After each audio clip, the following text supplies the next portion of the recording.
Gjysmë maturantët, të cilët në afatin e parë në qershor para 10 ditëve, nuk u regjistruan në shkollat e mesme për vitin shkollor 2025-2026, do të kenë mundësinë e dytë për të regjistruar në paraqitjen e dytë elektronike këtë muaj, respektivisht të hënën më 30 qershor. Ndërkaq sipas Departamentit të Arsimit në komunën e Tetovës, në shkollat e mesme komunale kanë aplikuar 1160 nxënës, ndërsa janë pranuar 678 nxënës që i kanë plotësuar kriteret. Në shkollën e mesme komunale Gjimnazi Kiril Peqinović janë të pranuar parafarsisht 230 nxënës. Në shkollën tekstile ka të pranuar 14 nxënës, në Gjimnazin 7 Marsi ka të pranuar vetëm 1 nxënës që i përmbush kriteret.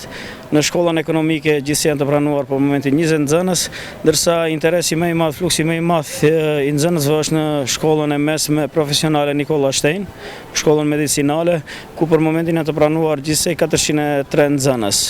Kjo avaz pritet që të vazhdojë edhe në afatin e dytë, ku do të mbahet me 30 qershor, ku pikëpari bëhet aplikimi online në faqen e Ministrisë për Arsim dhe Shkencë, ndërsa dokumentet do dorëzohen me datën 1/7 muaj, 1 korrikit 2025 në shkollat përkatëse ku kanë aplikuar. Apeli është që nxënësit të orientohen në shkollat profesionale, sidomos në shkollën tekstile, ku ka për momentin mjaft drejtime të mira.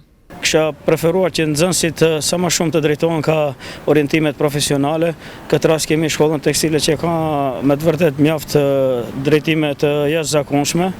Po ashtu edhe duhet të ceket që edhe në shkollën 7 Marsi, me sa e shoh, nuk shkojnë nxënësit për regjistrim shkaku i lokacionit, por së shpejti pritet që të fillojë me ndërtim shkolla e re tekstile, ku një pjesë do të jetë edhe përbashkët me shkollën Gjimnazi 7 Marsi.